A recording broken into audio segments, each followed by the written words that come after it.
अस्सलामुअलैकुम। Good morning विद्यार्थी मित्रों। આજે આપણે વિજ્ઞાન વિષયમાં ચેપ્ટર નંબર 6 જૈવિક ક્રિયાઓ લાઈફ પ્રોસેસીસ વિશે અભ્યાસ કરીશું। તો આપણે અભ્યાસ કરીએ તો સૌથી પહેલે શરૂઆતમાં પ્રસ્તાવનામાં જે ચેપ્ટરનો સારાંશ આવી જતો હોય છે, એટલે આપણે ચેપ્ટર નંબર 6 નો પ્રસ્તાવનાની શરૂઆત કરીએ, ત્યાર પછી સ્લાઇડો જોઈશું। તો ચેપ્ટર નંબર 6 ની પ્રસ્તાવના નામ પરથી તમે જોઈ શકો છો, પાઠ નંબર 6 જૈવિક ક્રિયાઓ। તો તમને પ્રશ્ન થશે કે જૈવિક ક્રિયાઓ કોની અંદર થાય? તો જૈવિક ક્રિયાઓ સજીવની અંદર થાય, એ વાત સાચી છે, પણ હવે કોને આપણે સજીવ કહીશું અને કોને નિર્જીવ કહીશું એ આપણે આગળ પણ આ વસ્તુનો આપણને ખ્યાલ મેળવી ગયા છે। ફરીથી જોઈ લઈએ કે સજીવ એટલે શું અને નિર્જીવ એટલે શું। તો કે જે હલનચલન કરે એને સજીવ કહેવાય, અવાજ કરતો હોય તેને પણ સજીવ કહેવાય, પરંતુ એ જ એક પ્રાણીનું ઉદાહરણ લઈએ, બરાબર। હવે ધારો કે એક પ્રાણી જે છે તે હલનચલન કરે છે, અવાજ કરે છે, તેથી તે સજીવ છે, પરંતુ એ જ પ્રાણી જો શાંત બેસી જાય, હલનચલન ન કરે, અવાજ ન કરે, તો શું એ સજીવ નથી?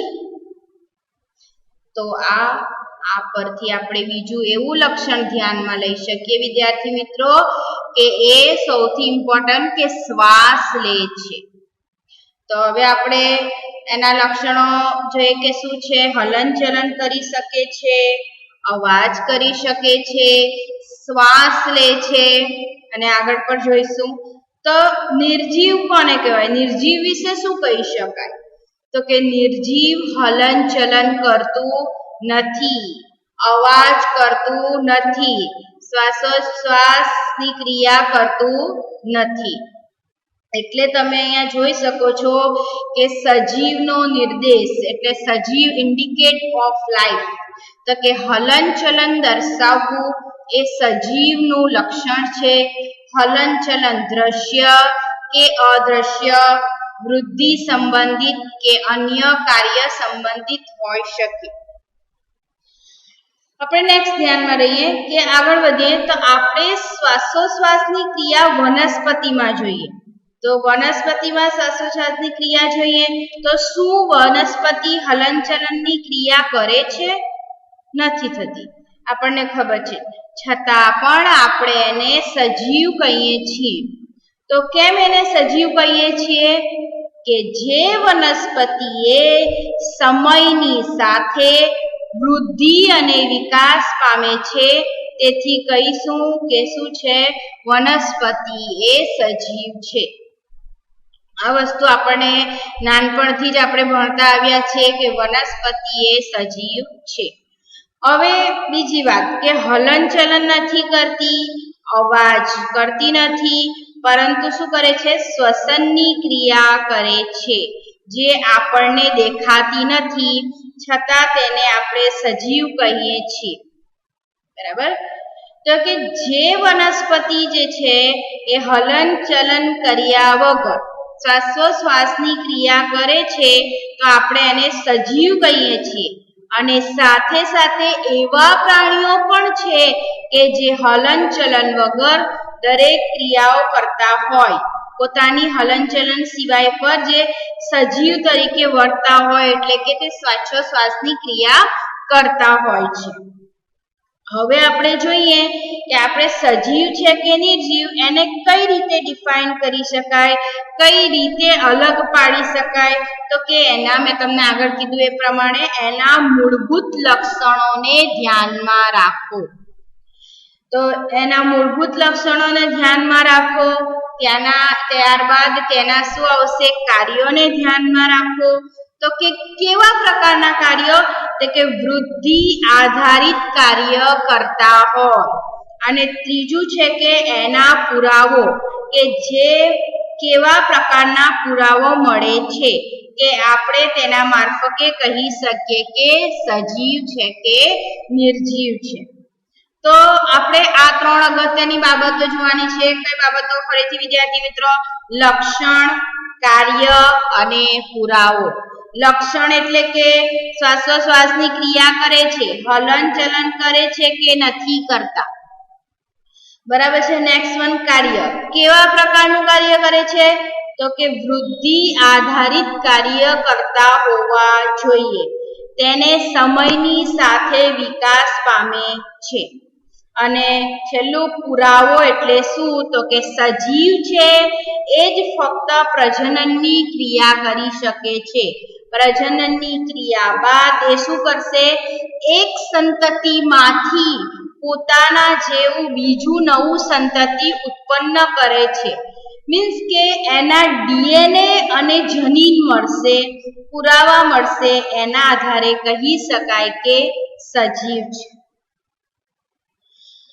તો આપણે જોયું કે જૈવિક ક્રિયાઓ કોની અંદર થાય? તો કે શું થાય? જૈવિક ક્રિયાઓ સજીવની અંદર થાય.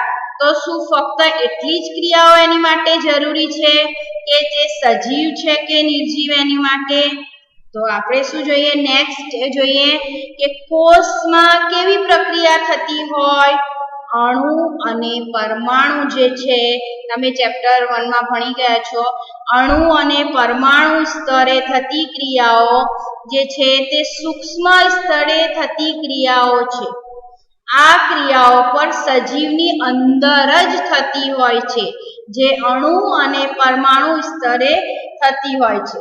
એટલે આપણે જો ઉદાહરણ તરીકે લઈએ કે અણુઓની ગતિઓ કે કાર્યો, શું આ અદ્રશ્ય આણ્વીય ગતિ કે કાર્ય જીવન માટે જરૂરી છે? તો જો આપણે આ પ્રશ્ન કોઈ વ્યવસાયિક જીવ વિજ્ઞાનીને કરીએ તો તેનો જવાબ શું આવશે? હા, એટલે કે હકારાત્મક જ હશે. કેમ? કારણ કે વાસ્તવમાં વિષાણુ એટલે વાયરસ, બરાબર છે? વિષાણુ એટલે વાયરસ. વાયરસની અંદર કોઈ આણ્વીય ગતિ થતી નથી. ક્યાં સુધી? તો કે તે કોઈ કોષમાં દાખલ ન થાય ત્યાં સુધી. આમ આ કારણે આ વિવાદાસ્પદ બાબત રહી છે કે ખરેખર આપણે વાયરસ જે છે એ સજીવ છે કે નિર્જીવ છે. હવે આપણને પ્રશ્ન થાય કે જીવન માટે આણ્વીય ગતિઓ કે ક્રિયાઓ કેમ જરૂરી છે? તો આપણે અગાઉના ધોરણમાં આપણે જોઈ ગયા છીએ કે સજીવની સંરચના સુસંગઠિત હોય છે. સુસંગઠિત એટલે કે સુઆયોજિત, બરાબર? સુઆયોજિત હોય છે. તેમાં પેશી હોય છે અને પેશીઓમાં કોષો હોય છે, બરાબર? આ વસ્તુ આપણે જોઈ ગયા છે. ફરીથી રિપીટેશન કરીશ, ફરીથી જોઈ લઈએ કે શું હોય છે? તેમાં પેશી હોય છે અને પેશીઓમાં કોષો હોય છે. કોષોમાં નાના ઘટકો પણ હોય છે અને સજીવની આ સંગઠિત કે સુવ્યવસ્થિત સંરચના સમયની સાથે સાથે પર્યાવરણની અસરને કારણે વિઘટિત થાય છે. જો આ વ્યવસ્થા તૂટે તો સજીવ વધારે સમય સુધી જીવિત રહી શકે નહીં. એટલે કે તેથી શું થાય કે સજીવોના શરીરમાં સમારકામ તથા રક્ષણની જરૂરિયાત હોય છે. એટલે જો વધારે સમય જો જીવી શકે નહીં, એના કારણે શું જરૂરી છે કે સજીવોના શરીરમાં સમારકામ તથા રક્ષણની જરૂરિયાત હોય છે. આ બધી સંરચનાઓ શું છે? અણુઓથી બનેલી હોવાથી તેમણે અણુઓને સતત ગતિશીલ કે કાર્યરત રાખવા જોઈએ. એટલે અણુઓ જે છે તેને હંમેશા સતત ગતિશીલ કે કાર્યરત રાખવા જોઈએ. એટલે જ લખ્યું છે કે વાયરસને સજીવ અને નિર્જીવ વચ્ચે જોડતી કડી ગણવામાં આવે છે. હવે આપણું ચેપ્ટરનું નામ જ છે કે જૈવિક ક્રિયાઓ. તો જૈવિક ક્રિયાઓ તો આપણે સરળ ભાષામાં કહીએ કે સજીવોના રક્ષણનું કાર્ય નિરંતર થતું હોવું જોઈએ. આ કાર્ય ત્યારે પણ થાય છે જ્યાં કોઈ ચોક્કસ કાર્ય થતું ન હોય. જેમ કે આપણે લઈએ જ્યારે આપણે સૂતા હોઈએ છીએ અથવા વર્ગખંડમાં બેઠા હોઈએ ત્યારે પણ આ રક્ષણનું કાર્ય થતું રહે છે. તેવી બધી જ ક્રિયાઓ કે જે સામૂહિક રૂપમાં શું કરે છે, આપણી જાળવણીનું કાર્ય કરે છે, તેને જૈવિક ક્રિયાઓ કહે છે. તો આના ઉપરથી આપણે જો સ્લાઇડમાં જૈવિક ક્રિયાઓની વ્યાખ્યા ડિફાઇન કરી છે કે બધા જ સજીવો દ્વારા કરવામાં આવતી મુખ્ય ક્રિયાઓ જે સજીવનું જીવન ટકાવી રાખવા માટે જરૂરી છે તેને જૈવિક ક્રિયાઓ કહે છે. હવે કે સામાન્ય જૈવિક ક્રિયાઓ એટલે શું? તો સામાન્ય જૈવિક ક્રિયાઓ આપણે જો તમે જોઈ શકો છો એના પછીની સ્લાઇડમાં કે સામાન્ય જૈવિક ક્રિયાઓમાં 3 આકૃતિ દર્શાવી છે, જેમાં પ્રથમ છે શ્વસન તંત્ર છે, બીજું છે તમારું પાચન તંત્ર છે જે આગળ તમારે અભ્યાસ કરવાનો આવશે જ, અને ત્રીજું જે છે એ વનસ્પતિમાં થતું શ્વસન છે. તો તમે જુઓ કે સામાન્ય જૈવિક ક્રિયાઓ કે બધા જ સજીવોમાં સામાન્ય જૈવિક ક્રિયાઓ પોષણ, શ્વસન, ઉત્સર્જન અથવા ચયાપચય કચરાનો નિકાલ, વૃદ્ધિ, વહન, હલનચલન, નિયંત્રણ અને સંકલન, પ્રજનન વગેરે છે. તો તે તમે જૈવિક ક્રિયાઓ જોઈ શકો છો વિદ્યાર્થી મિત્રો કે શ્વસનની ક્રિયા કરે છે, આ બાજુ પાચન તંત્ર જે છે તે, અને બીજું છે વનસ્પતિમાં શ્વસનની ક્રિયાઓ કરે છે. હવે આપણે ખૂબ જ અગત્યના મુદ્દા તરફ જઈએ કે પોષણ. પોષણ એટલે કે ન્યુટ્રિશન. તો આપણને ખબર છે કે આપણે બધા જ ખોરાકમાં આ બધી જો ચિત્રમાં તમે જોઈ શકો છો શાકભાજી, શાકાહારી, માંસાહારી બધી વસ્તુઓનો આપણે ઉપયોગ કરીએ છીએ. શાકભાજી છે, અનાજ છે, કઠોળ છે, પછી આ જે છે બરાબર છે, બધી વસ્તુઓ તમે જોઈ શકો છો. તો કે ઉર્જાના સ્ત્રોતને ખોરાક રૂપે બહારથી સજીવના શરીરની અંદર દાખલ કરવાની ક્રિયાને પોષણ કહે છે. તો તમને પ્રશ્ન પૂછાય છે પરીક્ષામાં કે ન્યુટ્રિશન એટલે કે પોષણ એટલે શું? તો ઉર્જાના સ્ત્રોતને ખોરાક રૂપે બહારથી સજીવના શરીરની અંદર દાખલ કરવાની ક્રિયાને શું કહે છે? પોષણ કહે છે. હવે આપણને પોષણના મુખ્ય 2 પ્રકારો મળે છે, સ્વયંપોષી પોષણ અને વિષમપોષી પોષણ. સ્વયંપોષી એટલે કે ઓટોટ્રોફિક ન્યુટ્રિશન અને વિષમપોષી એટલે કે હેટરોટ્રોફિક ન્યુટ્રિશન. સ્વયંપોષી પોષણ તો આપણે પહેલે સમજી લઈએ કે સ્વયંપોષી પોષણ એટલે શું. આના માટે તમે આકૃતિ જોશો તો સરળતાથી ખ્યાલ આવી જશે. તમે બધા આકૃતિ પર ધ્યાન આપો કે શું કરે છે કે ક્લોરોફિલ જે છે, અહીંયા તમને સમીકરણ પછી સમજાવો, પહેલા આકૃતિને ધ્યાન આપો કે ક્લોરોફિલ જે છે ધરાવતા સજીવો, અહીંયા દેખાય છે સૂર્યપ્રકાશ. સૂર્યપ્રકાશની હાજરીમાં પાણી એટલે અહીંયા લખ્યું છે જુઓ, પાણી એટલે વોટર અને કાર્બન ડાયોક્સાઇડ સાથે પ્રક્રિયા કરીને ઉપયોગ કરીને શું કરે છે? સરળ કાર્બોદિત એટલે કે ગ્લુકોઝ સ્વરૂપે તેમનો ખોરાક તૈયાર કરે છે. આ ક્રિયાને આપણે શું કહે છે? પ્રકાશ સંશ્લેષણ કહે છે. હવે સમીકરણ પર ધ્યાન આપો. સમીકરણ બેલેન્સ કરતા તમને માજીદ સરે શીખવાડ્યું જ છે, એટલે અહીંયા બેલેન્સ સમીકરણ બતાવ્યું નથી. એટલે હવે તમે ફક્ત સમીકરણ પર ધ્યાન આપો કે શું કરે છે? કાર્બન ડાયોક્સાઇડની પાણી સાથે પ્રક્રિયા કરાવે છે. શેની હાજરીમાં?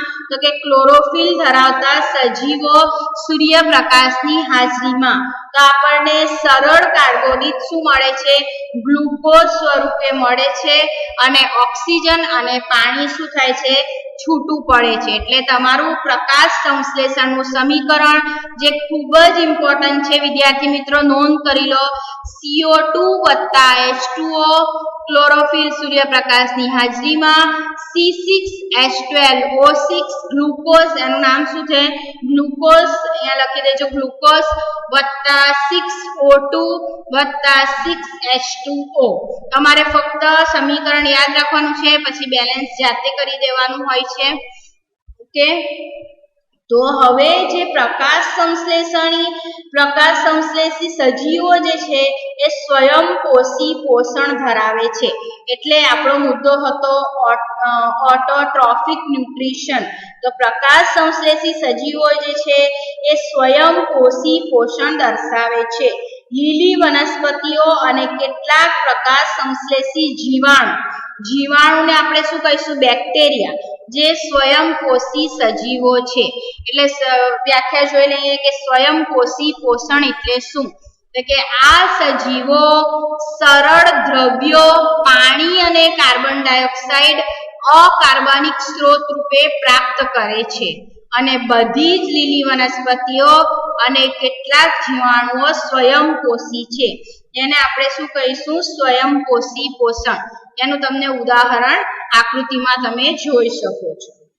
બરાબર છે. અને બીજું કે વનસ્પતિઓમાં તરત જ ઉપયોગમાં ન લેવાતા ગ્લુકોઝને કાર્બોદિત કણોના સ્ટાર્ચ સ્વરૂપે ફેરવવામાં આવે છે. તો આને શું કરવા છે કે એનો મંડકણ સ્વરૂપે સંગ્રહ કરવામાં આવે છે. એટલે કે એનો મંદકણ તરીકે સંગ્રહ કરવામાં આવે છે. વિદ્યાર્થી મિત્રો, આ ખૂબ જ ઇમ્પોર્ટન્ટ સ્વયંપોષી પોષણની વ્યાખ્યા નોંધી લો દરેક વિદ્યાર્થી. હું 2 મિનિટ આપું છું તમને. તો વિદ્યાર્થી મિત્રો, ઓકે, તો વિદ્યાર્થી મિત્રો આપ સૌએ નોંધી લીધું હશે. હવે આપણે આગળ જોઈએ વિષમપોષી પોષણ. તો વિષમપોષી પોષણ એટલે શું? તો કે અન્ય સજીવો દ્વારા તૈયાર કરાયેલા જટિલ પોષક દ્રવ્યો, એટલે કે દ્રવ્ય એટલે ખોરાક આપણે સમજવાનું છે, ખોરાકનો ઉપયોગ કરતા સજીવોને વિષમપોષી સજીવો કહે છે. તેઓ શું છે? ક્લોરોફિલ ધરાવતા નથી અને તેથી તેમનો ખોરાક જાતે તૈયાર કરતા નથી. એટલે કે બધા પ્રાણીઓ કેવા ફૂગ, અમરવેલ વગેરે કેવા છે? વિષમપોષી સજીવો છે. તો આપણે અહીંયા વ્યાખ્યા જોઈ લઈએ કે વિષમપોષી પોષણ એટલે શું? તો વિષમપોષી પોષણ તો કે આ સજીવો અન્ય સજીવોમાંથી જટિલ પદાર્થો ખોરાક રૂપે મેળવી તેને સરળ પદાર્થોમાં વિઘટન કરે છે. આ માટે જૈવ ઉદ્દીપકો એટલે કે ઉત્સેચકોનો ઉપયોગ કરે છે. વિષમપોષીઓનું અસ્તિત્વ ટકાવી રાખવા માટે પ્રત્યક્ષ કે પરોક્ષ રીતે સ્વયંપોષીઓ પર આધાર રાખે છે. પ્રાણીઓ અને ફૂગ એ શું છે? વિષમપોષી સજીવો છે. હવે આપણે આના ઉદાહરણ તમે જોઈ શકો છો. વિષમપોષી પોષણ સજીવોના ઉદાહરણ તમે જોઈ શકો છો અહીંયા. તો કે વિષમપોષી પોષણમાં આ બધા ફૂગ છે, પછી ફૂગ છે, પ્રાણીઓ છે વગેરેનો સમાવેશ થાય છે. હવે મેં તમને કીધું હતું એ પ્રમાણે કે સૌથી અગત્યનો આ બધા ટોપિકનો જે સારાંશ છે એના પર એક સવાલ ઉદ્ભવે છે કે જૈવિક ક્રિયાઓ એટલે શું? સજીવો માટે અગત્યની જૈવિક ક્રિયાઓ ટૂંકમાં સમજાવો. તો આપણે જૈવિક ક્રિયાઓનો આ સવાલ પરીક્ષામાં પણ પૂછાય છે, તો એના બધા મુદ્દા સમજી લઈશું. તમારે આ બધા મુદ્દા નોંધ કરવાના છે. તો લખો કે બધા સજીવો દ્વારા કરવામાં આવતી મુખ્ય ક્રિયાઓ જે સજીવનું અસ્તિત્વ જાળવી રાખવા માટે જરૂરી છે તેને શું કહેવાય છે? જૈવિક ક્રિયાઓ કહે છે. હવે જૈવિક ક્રિયાઓ જે છે એ સજીવો માટેની અગત્યની જૈવિક ક્રિયાઓ 4 છે. 4 મુદ્દા અહીંયા લખ્યા છે. આપણે ટોપિક ડિટેલમાં સમજીશું. ધ્યાન આપજો વિદ્યાર્થી મિત્રો. પછી જ્યારે હોમવર્કમાં તમારે એના 4 મુદ્દાઓ લખવાના રહેશે. તો પોષણ, તો કે પોષણ કોને કહેવાય? તો કે ઉર્જાના સ્ત્રોતને ખોરાક રૂપે બહારથી સજીવના શરીરની અંદર દાખલ કરવાની ક્રિયાને પોષણ કહે છે। આપણે ન્યુટ્રિશનની વાત આગળ પણ કરી છે। સીધું સરળ છે।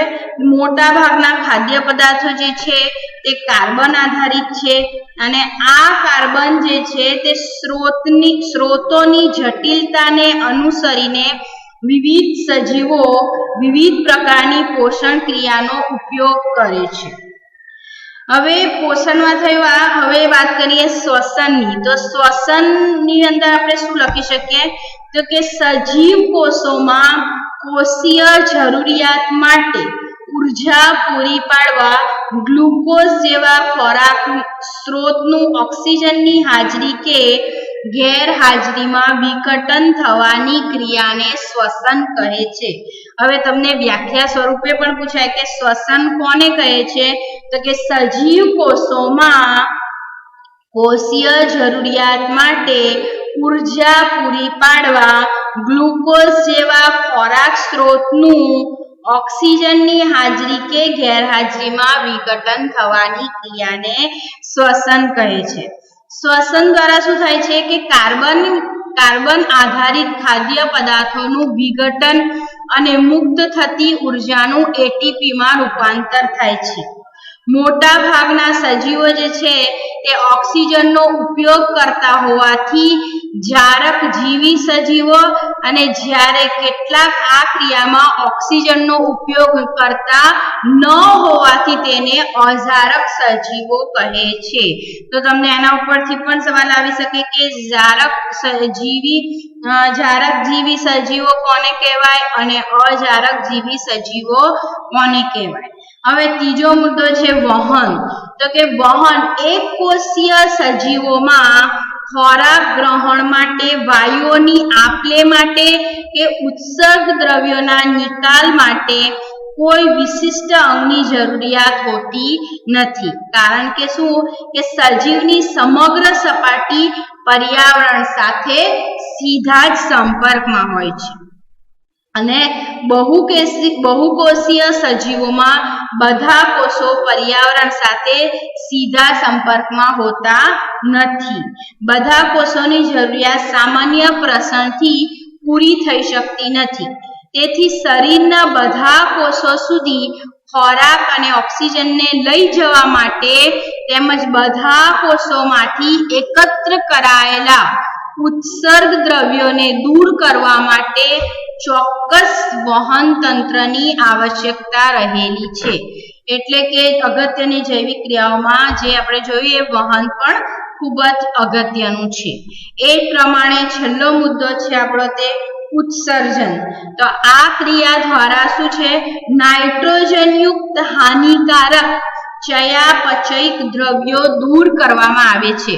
જે નાઇટ્રોજનયુક્ત હાનિકારક દ્રવ્યો જે છે એ ચયાપચયિક દ્રવ્યો જે છે એને દૂર કરવામાં આવે છે અને એક કોષી પ્રાણીઓ કોષ સપાટી દ્વારા સાદા પ્રસરણથી ઉત્સર્ગ દ્રવ્યો દૂર કરે છે અને બહુકોષી સજીવોમાં ઉત્સર્જન માટે વિશિષ્ટ પેશી અંગ કે તંત્ર હોય છે।